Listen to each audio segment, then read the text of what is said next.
Welcome back to the deep dive. If you're someone who finds that your best thinking happens when you're standing up straight, Hmm. or maybe if you ever felt that profound, almost immediate sense of calm after a really focused session of movement, then this deep dive is specifically for you. Hmm. Today, we are taking a stack of source material, and it's all centered around this really insightful interview with an expert instructor, Berger de Fémynie. Right. And our mission here is to give you the rigorous scientific proof, the neurophysiological evidence, that frankly challenges one of our oldest philosophical divides, the strict separation between your mind and your body. Yeah, that old idea. Okay, let's unpack this. When we talk about optimizing the brain, we often think about, cognitive input apps, complicated learning theories, dense books. Sure. But the core concept here is that for way too long, we've just ignored the body as the brain's primarily operating environment. We need to start understanding the brain in its entirety. That's absolutely the scientific consensus now. We have completely discarded that old abstract model where the brain was just like a gray computer tucked away above the neck, just waiting for data. Right. The scientific reality is that the brain is a profoundly incarnated organ. Incarnated. What that means for you is that your brain is living. It is plastic. It's constantly rewiring itself.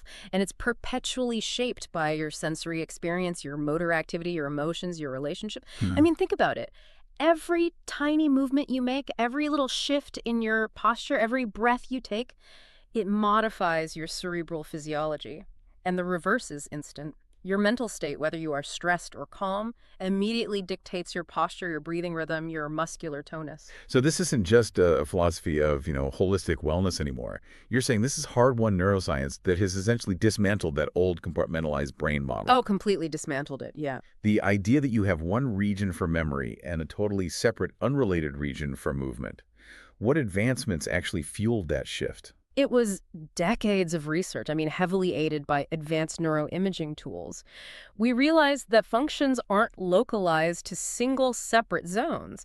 Instead, they emerge from these sophisticated distributed interactions. So they're all talking to each other. Exactly. Motor, cognitive, emotional functions, they are not isolated islands. They arise from a collaboration between everything.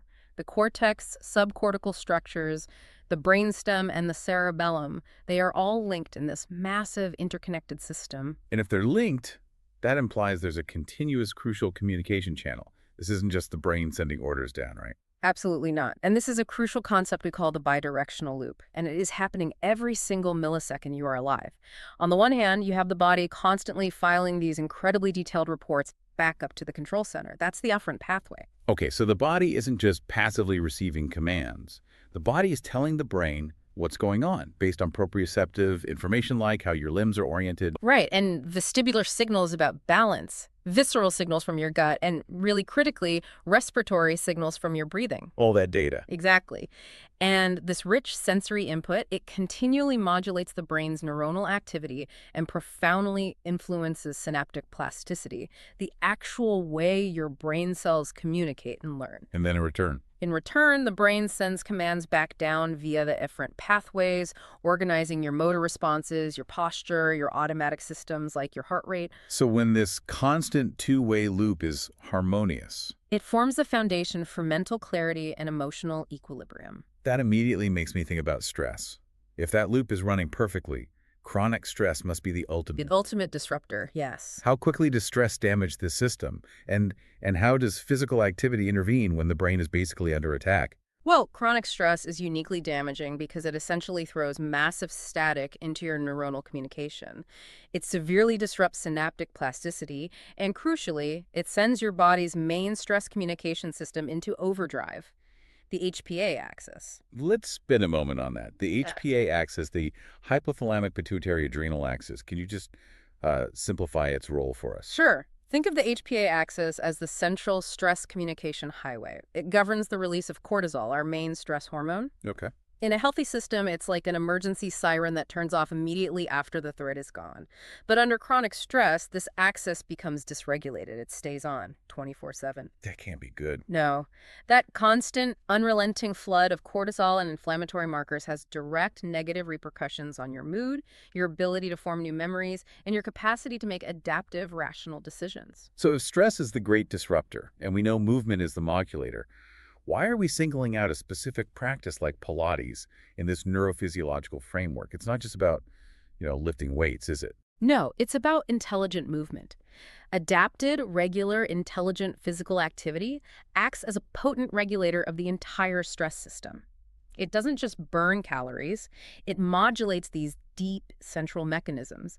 It immediately improves cerebral blood flow, and it favors the release of neurotrophins. Neurotrophins, though, sound important. They are. Think of them as the brain's natural fertilizer.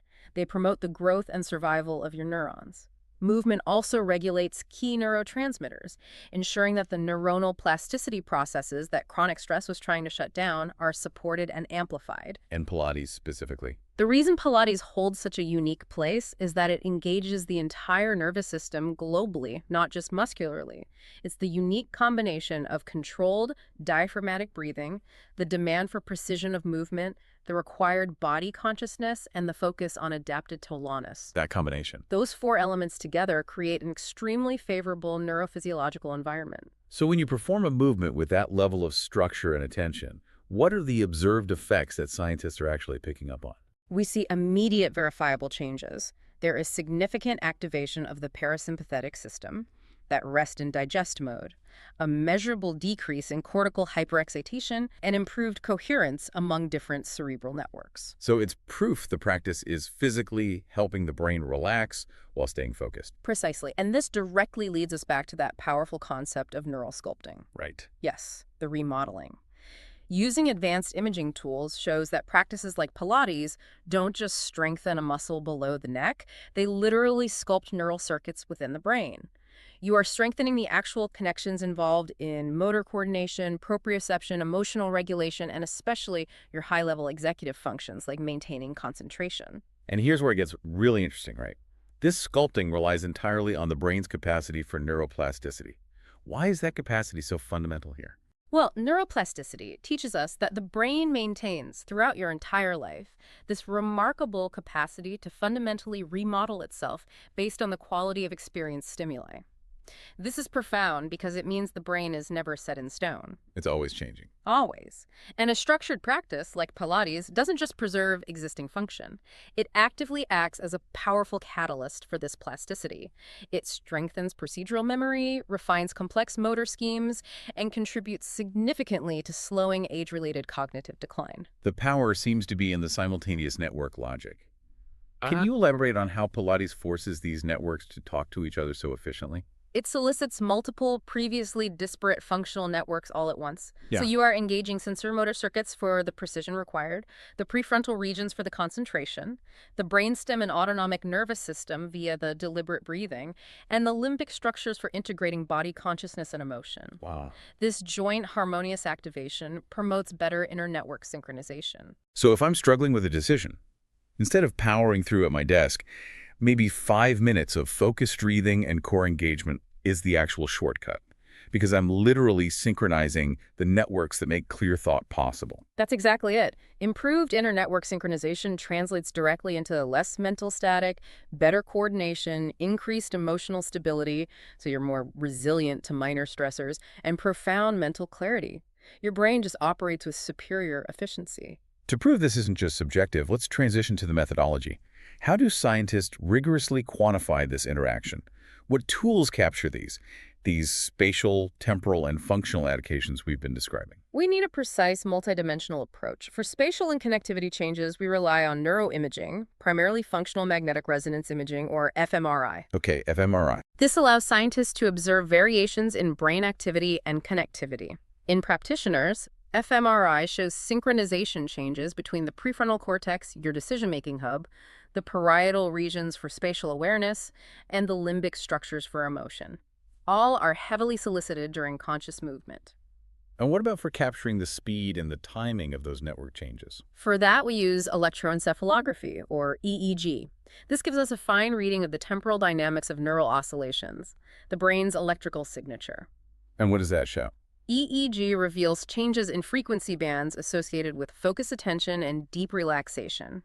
We consistently see favorable changes in alpha and theta power, which are scientifically linked to a state of calm yet concentrated focus. We can even measure the effects as the movement is happening, can't we? That's where functional near-infrared spectroscopy, or FNIRS, comes in. This evaluates variations in cerebral blood flow during the practice itself. In real time. In real time. And the data proves that Pilates promotes more stable cerebral oxygenation, especially in the frontal regions. This observation is strongly consistent with an immediate improvement in executive functions and attentional regulation. Moving outside the brain itself, what about the body's physiological response? How do we measure that shift from a highly stressed state to a more resilient one? Analyzing the autonomic nervous system is non-negotiable. We rely heavily on heart rate variability, or HRV. Right. And for the listener, why is HRV so critical again? HRV measures the microscopic variability in time between consecutive heartbeats, and this variability is the single best indicator of your sympathetic, your stress response, versus parasympathetic, your calm and recovery balance. So high HRV is good. Exactly. When you have high HRV, your nervous system is flexible, it adapts quickly to change.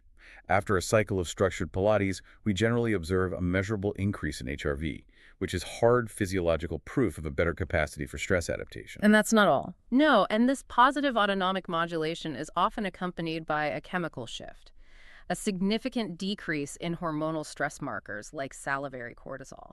This reflects a reduction in what we call the overall allostatic load. So the practice is literally reducing the physical wear and tear that chronic stress imposes on the body and brain. Precisely. And finally, these measured neurophysiological changes translate into tangible, real-world outcomes. Neuropsychological evaluations show significant improvements in sustained attention, working memory, and cognitive flexibility. And these cognitive gains are directly correlated with the measured changes in neural synchronization and HRV, confirming that link between conscious movement and mental performance. So what does this all mean? How do you synthesize this convergence of rigorous theoretical models and practical observations into a single, powerful takeaway for our listener? It confirms a systemic view of the brain as a deeply adaptive organ, profoundly sensitive to the quality of your movement, your breathing, and your attention. The key concept is harmonization. Harmonization. Pilates acts as a transversal regulator. It synchronizes the motor, cognitive, and emotional networks, and it stabilizes your neuroendocrine balance. This global coherence is what explains why the benefits extend so far beyond the physical to encompass superior mental clarity and overall quality of life. I know the data is incredibly robust, but we have to maintain rigor. Is there a risk that we might be confusing correlation, that people who do Pilates are just less stressed to begin with strict causation here? That's the necessary nuance. And that's a great point.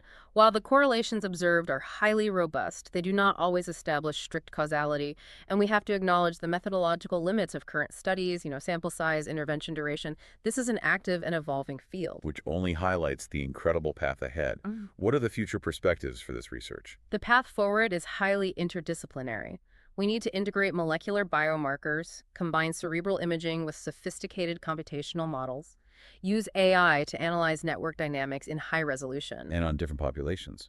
Yes, it will be essential to specifically explore these effects on vulnerable populations, the elderly, individuals struggling with chronic stress, or those in neurological rehabilitation.